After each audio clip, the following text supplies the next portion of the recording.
This is the Horse Radio Network.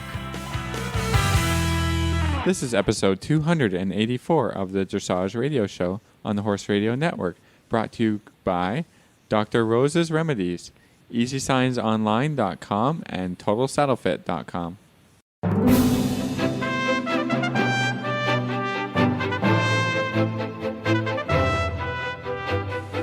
This is Reese Koffler-Stanfield from Georgetown, Kentucky. And this is Philip Parks from Fergus, Ontario, and you're listening to the Dressage Radio Show. Well, we are recording a little bit early this week because you are coming down to the finals. That's right. Everybody's in preparations to go to this big show, I suppose, and I thought maybe I'd go down too. It was we are so excited. Hillary Hebert, and you were convincing me that show season isn't over yet, and I should get my butt down there. So I thought, exactly. Yeah, well, there's not snow as an excuse. I was kind of thinking, how. Well, it did snow here on Saturday, but we're not going to talk about it. It did here too a little bit. Yeah. Not a big deal. Not Yeah, I'm just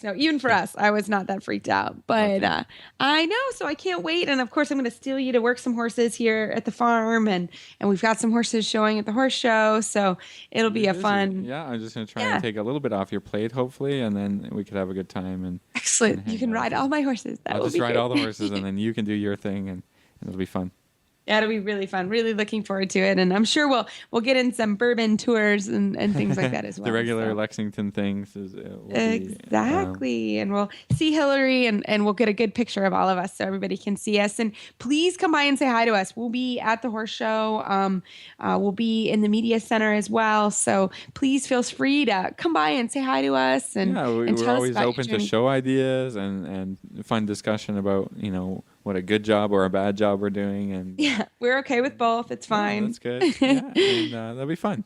It was cute. I don't know if I shared it with you guys, but I was at the warm-up at the regional finals, and I had someone look at me, and they're like, I know your voice. And I was like, do you listen to the Dressage Radio Show? And as soon as I said that, they were like, oh my gosh. It was so cute. She recognized my voice. So that was my first, that was really sweet. So it was really fun to do that. Yeah, kind of a celebrity sighting.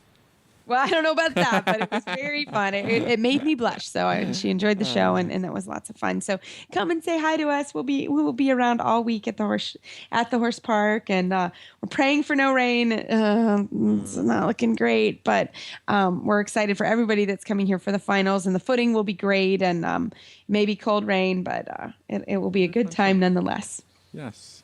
So good luck to everybody going to Kentucky to show off their horses. It's going to be a great time. Exactly. That's right. So we have some news this week. This is exciting that just came out.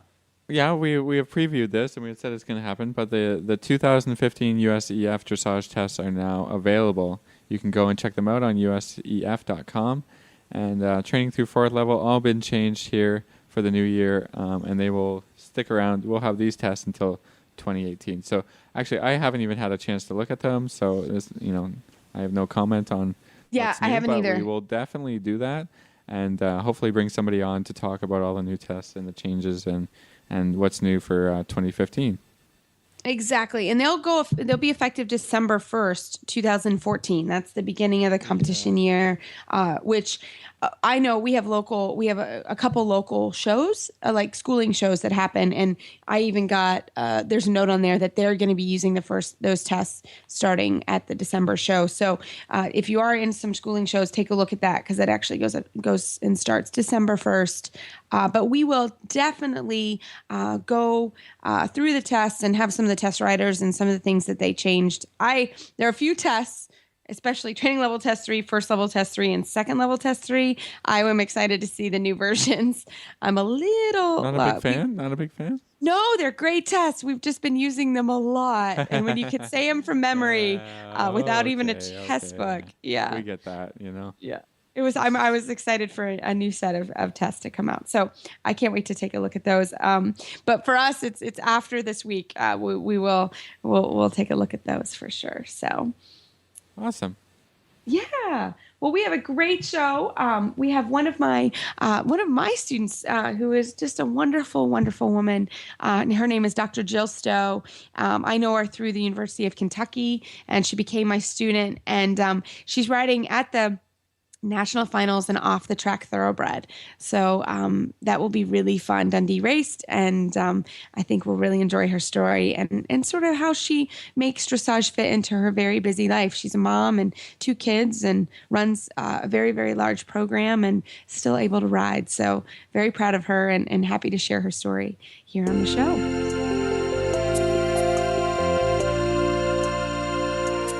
Dr. Rose's Remedies Skin Treatment Salve and Spray are 100% all-natural products. They are anti-inflammatory, antibacterial, antiviral, and antifungal. Dr. Rose's are made with all human-grade ingredients and are safe and effective for treatment for all manner of cuts and scrapes on your horse. And Dr. Rose's is the must-have product here at the Horse Radio Network headquarters to keep PT Scooter's delicate white pasterns free from dew poisoning and scratches. Ask for Dr. Rose's at your local tax store or feed supplier, or visit them online at drrosesremedies.com. That's drrosesremedies.com.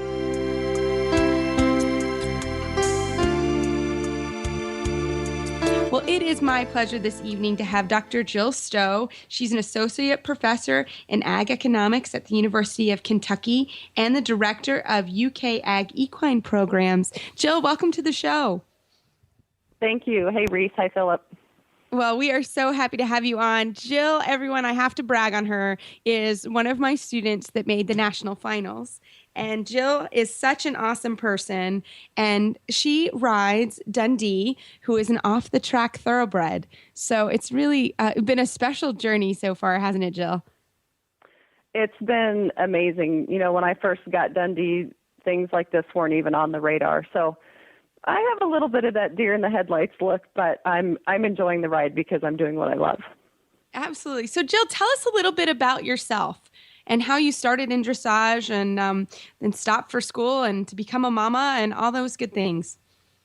So I started riding when I was 4 in New Mexico. My mom and I started riding together, and we were on the quarter horse circuit for a little while, and I was involved in 4-H and did a little bit of barrels and poles, and got involved in hunter jumpers, and then moved to combined training. And then somewhere around the age of 13, I started schooling prelim, and also started having a very vivid imagination about what could happen if things went wrong, and thought that dressage was a really nice sport to focus on. And so I concentrated on dressage and earned my bronze medal when I was 15. At the time, I was the youngest rider in New Mexico to get my bronze. And then I got involved in sports in high school, and played in college and went to graduate school and got married and had kids, and really took about a 20-year break from riding until I got Dundee in November of 2010. Excellent. So, Jill, tell us a little bit about what you do at the university, because it's a really cool job. It is a really cool job. I was hired at UK in 2008. I'm an economist by training, and at UK they were looking to hire an economist to do research on the horse industry. And I couldn't actually believe that they wanted to pay somebody to do that. I applied for the job, and it ended up being a perfect fit. Been there for 6.5 years now, and about a year and a half ago, I was named the director of the equine programs. And that's actually a relatively new program at the university, which was created to better serve the signature industry in the state of Kentucky. It's a program that encompasses all 3 missions of a land-grant university: teaching, research, and extension. And there's some really fabulous equine-related activity going on at the University of Kentucky. And part of the program is sharing it with the community. So, and I think that that's what's so neat about that program.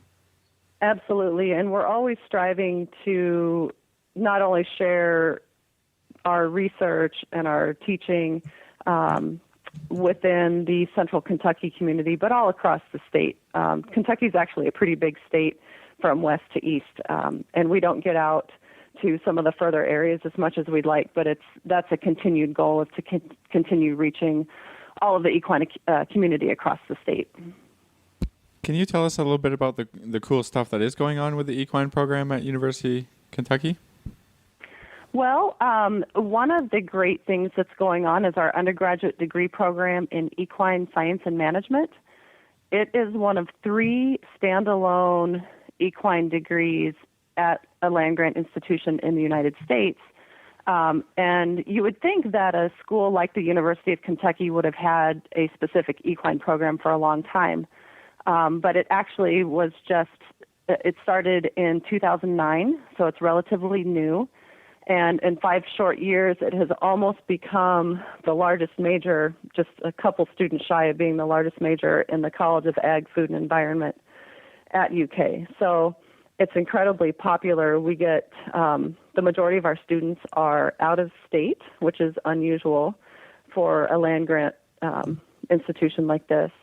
It's largely female, which is probably not surprising given the focus of the program.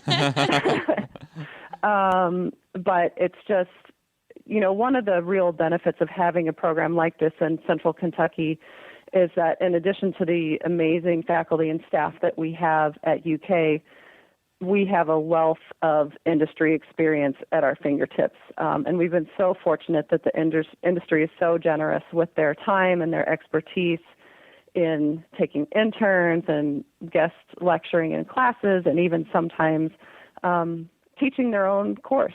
It's true. You do. That is cool. Yeah. You know, when you have so much industry close by, to use them in conjunction with a university program is what I would think is a wonderful, perfect fit. Yeah, and that's why a lot of our students come here. There are a few other places in the United States, and I would argue maybe no other place in the United States that has the comprehensive equine infrastructure that Kentucky does. When you look at education and ancillary businesses and, veterinary practices and all sorts of insurance. And we have laundromats that have washing machines for horse blankets. Where else would you find that? Thankfully, we use those, so we appreciate that. Yes. For sure. Yes. And so sorry, I was just going to ask, somebody who graduates from equine degree program, what do they go and do in the world with that degree? Yeah, that's a good question. We're still a relatively new program, and I think we have just over 100 graduates. And so far, the placement rate of these students has been great. I think around 70% that we've heard from are employed in the equine industry somewhere. Another roughly 20 to 25% are in professional schools, either graduate school or professional schools like vet school or law school. So, we have students that have done the Darley Flying Start program, that have gone on to become farm managers, trainers, working with some of the national equine organizations, some of which are located right here at the Kentucky Horse Park. Excellent. Well, a little trivia about me. I'm glad Jill was not a professor. I have also a degree in agricultural economics, but Jill sadly was not at the university when I was there because I don't think we would have gotten anything done. I would have just hung out in our office and talked about horses all day long. It would have been fabulous. We would have gotten a lot done. We would have written a lot of papers together. And we still need to do that. That's probably true. With Christmas season fast approaching, it's time to start planning a custom gift that will last for many years to come. Visit our friends at EasySignsOnline.com and browse their unique website for their many custom sign options and styles. With affordable prices for customized signs starting at $39.95, your holiday gift giving just got easier. Their step-by-step online sign ordering process allows you to choose only the sign options you want and see all the pricing up front.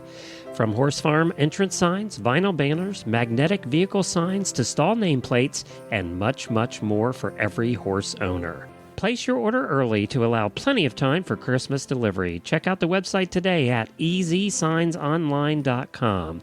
That's EasySignsOnline.com or call them at 1-800-640-8180. That's 1-800-640-8180.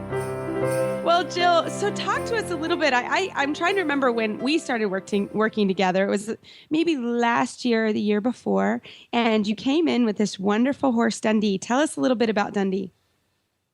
So Dundee is such a cool guy. He is an off-the-track thoroughbred, as you mentioned. I got him in November of 2010, and he was 3 weeks off the track. And a week after I got him home, I put my 5 and 4-year-old boys on him, and he just thought that he had landed in the perfect life. Walking around slowly was much more attractive to him than having to work hard on the racetrack. And, you know, he was the first horse I'd had in over 20 years. And I had been out of riding for a long time and had had kids and had lost all those muscles that you need to ride. And so he and I just sort of came along together.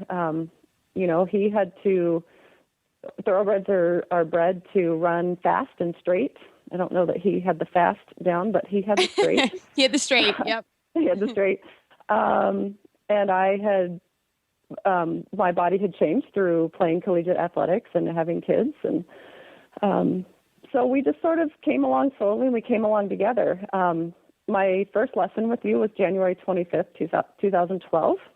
I can't believe you remember that. Yeah. It was 24 degrees. I remember that too. Yeah, I think I now remember. It's coming back. Yes, very, Yeah. Very cold. very cold. We had a clinic for the university here at the farm. That's right. That's exactly That's it. It was right. part of the clinic that you were hosting for the dressage and eventing team, and they had an extra slot. And you know that I'm a sucker for the early morning slots, and so I grabbed the first one. And I still remember that first day. You said, "What's your goal?" And I said, "To stay on." And that's a good start. You know, that's a great start. Good start. Yeah. that's sort of where I was. Excuse me, but you know, your question got me thinking. Regardless of whether you're competing or not, just in life, I think it's a really good idea to have goals set. And so you sort of got my brain turning again. It takes a while to do that after you've had kids. And I decided that it would be fun to try to work my way back up to maybe earning my USDF silver medal, which is certainly a very long-term goal. But that was something I wanted to shoot for. Yeah, absolutely. Because you gotta had your bronze. You have aspirations, right? You Absolutely. know? Gives you some direction. So what happened this year? Yeah, what was kind of our conversation this year about goals? Because this has been the fun part of this year. Yeah, so, you know, things happened last year. I don't exactly remember what. I didn't get to compete as much as I wanted to, and that's fine. But this year, I got an arena this year. That was right. the key factor. Yeah. You moved to your farm. You bought a farm last year and moved and had a lot going on with your family and just life in general. Yeah, but I have we leveled a small spot. It's smaller than a small dressage arena, but it's so useful to have something flat when you need to work on stuff. So anyway, early this year, I think that was when you mentioned to me that regionals were at the horse park, and it would be a good goal to set to qualify. And, you know, I hadn't ridden as much as I wanted to last year, and then Dundee had 3 months off over the winter because we were just staying inside, trying not to turn into ice cubes. And so we decided to go to a show in April and see if we could qualify at first level.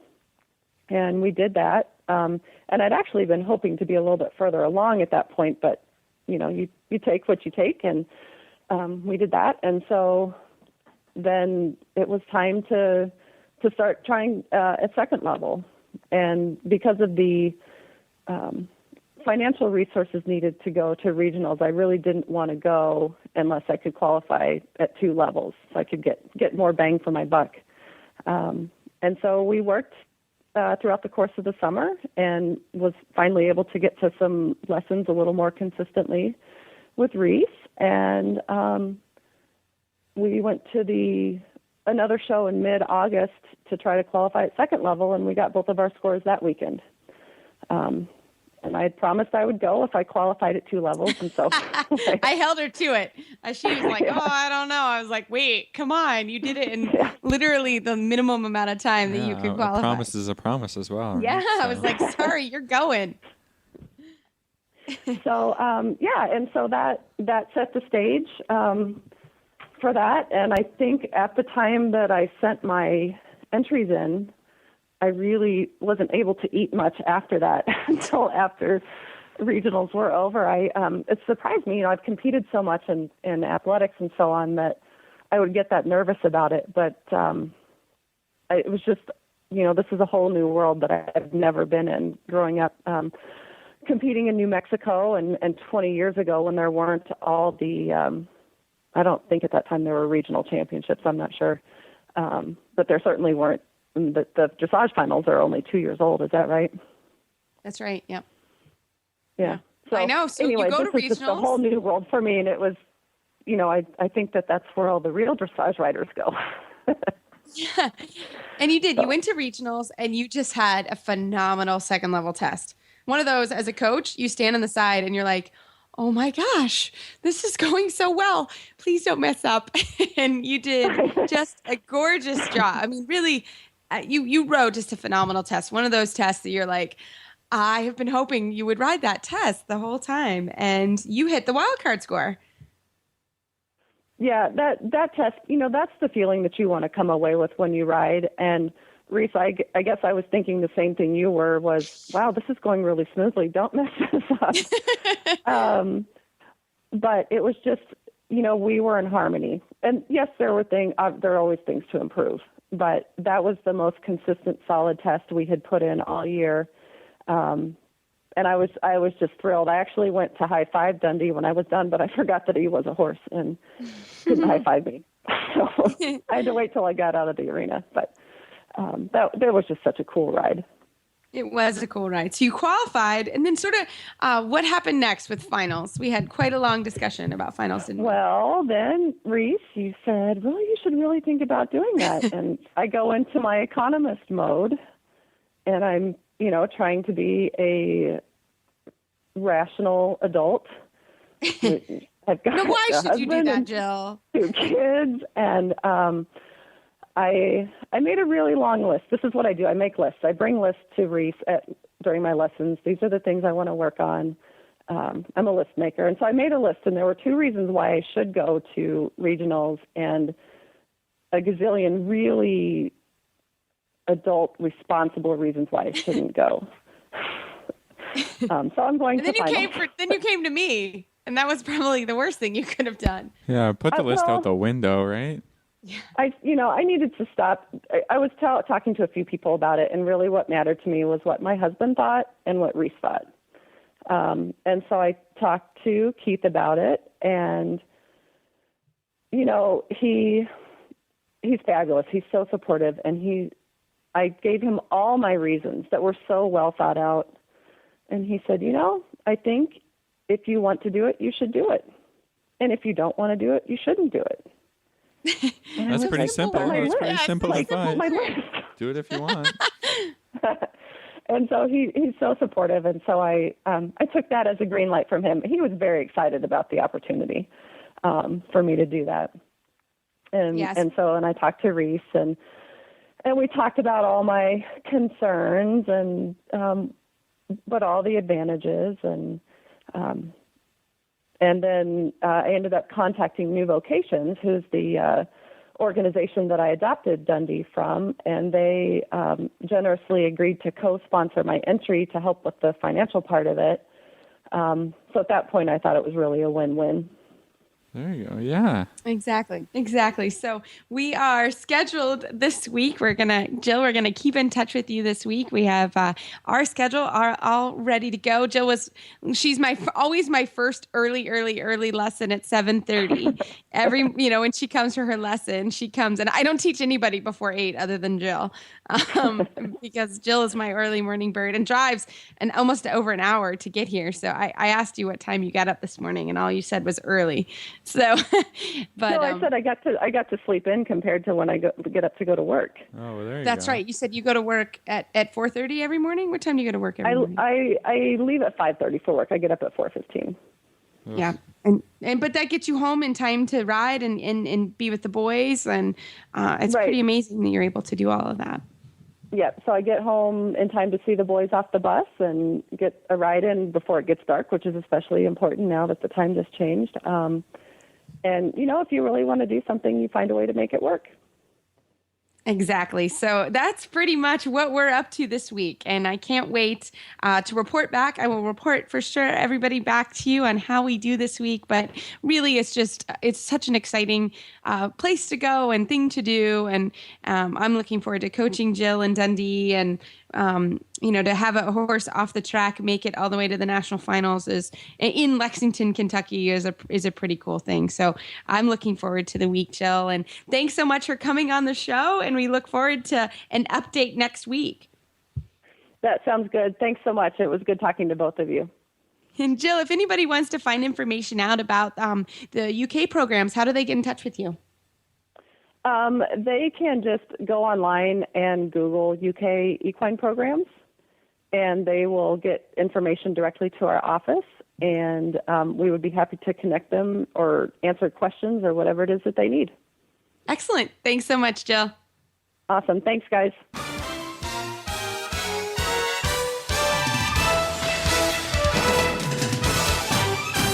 This week's dressage training tip is brought to you by Total Saddle Fit, home of the shoulder relief girth at TotalSaddleFit.com. The shoulder relief girth that Reese and Philip both love. And here's why. The saddle fit solution you have been waiting for is finally here. TotalSaddleFit.com is proud to introduce the shoulder relief girth. This strategically shaped girth actually moves the girth line of your saddle back over 1 inch, thereby freeing your horse's shoulders from the saddle. Traditional girths pull saddles up against a horse's shoulders and often over the top of the shoulders. The shoulder relief girth's recessed ends allow for the billets to buckle into the girth farther back to give your horse unparalleled freedom of motion. We are so certain that your saddle will fit better and your horse will be more comfortable that for a limited time we are offering a 30-day, 110% money-back guarantee. If you are not totally satisfied with your shoulder relief girth, send it back for a full refund plus 10% of the purchase price. Don't wait. Order now for the best saddle fit solution available. At TotalSaddleFit.com. Visit TotalSaddleFit.com. So this week for our Total Saddle Fit trainer tip of the week, Philip, you and I are on, and we're going to talk a little bit about the 10-meter circle. And this was a special request from Meredith, your wife. She was lovely awesome. Wife. She came on with adds this her great 2 cents and says you should do a tip on the 10-meter circle because it occurs in how many levels? 3, 4? Well, you'll see. Well, you'll see First it. level, second level, third First level, second level, third level, fourth level. Pre-St. George. You'll switch to an 8-meter at Pre-St. George. 8 meters But at St. George. You're going to see it a lot. You see that circle a lot. And I will be honest, when I scribed for the young riders this summer, in the Pre-St. George, you ride shoulder in, then an 8-meter circle to half pass. And each of those 3 movements are scored the same. But everybody really freaks out about the shoulder in and really freaks out about the half pass, but absolutely forgets to ride that circle. And I found that very interesting. I mean, it was like across the board. Maybe the winner or the top 3 actually got a decent score on that circle. But, talking about the 10-meter circle, you need it. Basically, the first step of a 10-meter circle is shoulder in. The last step of a 10-meter circle is haunches in. So every single corner is a quarter of a 10-meter circle. Yep, I was just going to say until it becomes 8, until it gets 8, and then maybe 6. But I mean, it's the basis for almost everything that we do from second level up. Right. So if you can't ride a 10-meter circle and you're doing Pre-St. George, or an 8-meter circle and you're doing Pre-St. George, that's very telling, isn't it? Because everybody just works on the stuff they think is hard, the stuff that is hard. I mean, the fancy tricks, right? But there's no 10-meter circle. It's not a trick, but it's the basis for everything that you prepare the horse for and want to ride the horse. So what are some qualities of a good 10-meter circle? Well, round. And I know that shape, sounds the shape. I mean, I think that it's one of the things that I see the most is people, and then that's even 10-meter circles, 20-meter circles. The riders don't hit the proper circle points, and that's a big problem. So, think about, you have 4 circle points on any circle that you ride. So the shape is really important. The actual size of the circle is really important. I also think it's important just to know the arena. In a large court, a larger ring, that from the corner to the first marker is 6 meters. And those types of markers, and from the corner marker to the quarter line is 5 meters. The quarter line to the center line is 5 meters. You have to be able to know sort of where that circle is going to align. The geometry of the figure is very important. Mm-hmm. And what about the rhythm? Yeah, that's a big one, actually, isn't it? I mean, the rhythm on a 10-meter circle is really hard to keep if you don't pay attention.